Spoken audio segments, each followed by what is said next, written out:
goorsan daawadayaal waa mar kale iyo wararkii xuliga xaqiiqa ee aad ka dheehan jirteen Alool Media TV. qaybtan maanta waxaanu daaha kaga qaadi doonaa haddii alla idmo dowladda Ukraine oo loo samata bixinayo wadamada Yurub waa kuwa dalalkaasi. warbixintan ayaad kaga dhugan doontaan iyo sidee loo kala qaybiyey saraakiisha dowladda iyo mid walba halka la geynayo. taariikhdu waa 15 February 2022 daawadayaal shaaha soo qaata oo soo dhawaada. madaxweynaha dalka Ukraine Volodymyr Zelensky ayaa maalintii shalay ahayd sheegay in uu helay xog ah in ciidamada Ruushku ay agta soo gelin doonaan dhulka Ukraine maalinta berri ee Arbacada bishuna tahay 16 February. madaxweyne Zelensky ayaa ku baaqay in maalin badbaado qaran loo istaago oo goob kasta la suro calanka Ukraine si loo muujiyo buu yiri madax banaanida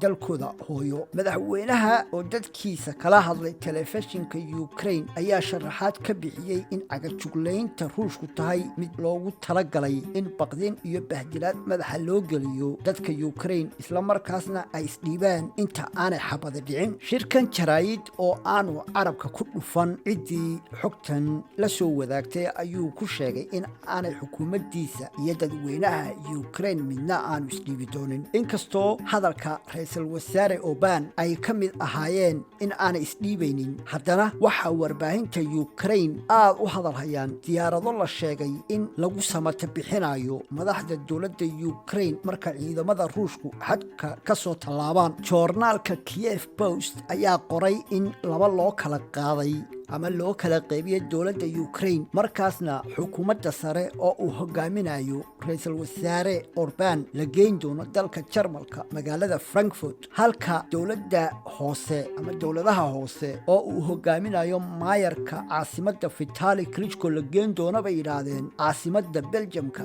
ee Brussels. dhanka kale warbaahinta reer galbeedka ayaa qaadaa dhigaysa hadal ay isu dhaafsadeen madaxweyne Putin iyo wasiirkiisa arrimaha dibadda Sergey Lavrov. madaxweyne Putin ayaa wasiir Sergey weydiiyey in ay macquul tahay in xal laga gaadho arrinta Ukraine iyo in wada hadalladu noqdeen kuwa maalayacni ah. wasiirka difaaca Ruushka ayaa ku jawaabay in ay dhowr goor oo hore digniin jireen taas oo ah buu yidhi in aanay wadi doonin wada hadallo aan soo afgo'ayn, balse ay aragtidiisa tahay in aanay weli wada hadalladu gaadhin heerkii lagu tilmaami lahaa maalayacni markaasna ay sii wadi doonaan. badi warbaahinta Mareykanka iyo reer galbeedka ayaa isweydaarsigan oraahdan ku turjumay in ay qayb ka tahay dhoolatuska Ruushka. xiisadda Ukraine ayaa maraysa halkii ugu sarreysay. ra'iisul wasaare Britain Boris Johnson ayaa sheegay in uu ka tanaasulay dalxiiskiisii sanadkan oo ku soo beegamayay toddobaadkan, isagoo sababta ku sheegay in uu shaki weyn ka qabo 100,000 ee ciidamada Ruushku ku hareereeyeen caasimadda Kiev. waa hagaag daawadayaal wararkii waa naga inta kulanka xiga aynu ku kulmi doono waxaanu idinkaga tegaynaa ammaanaad leh.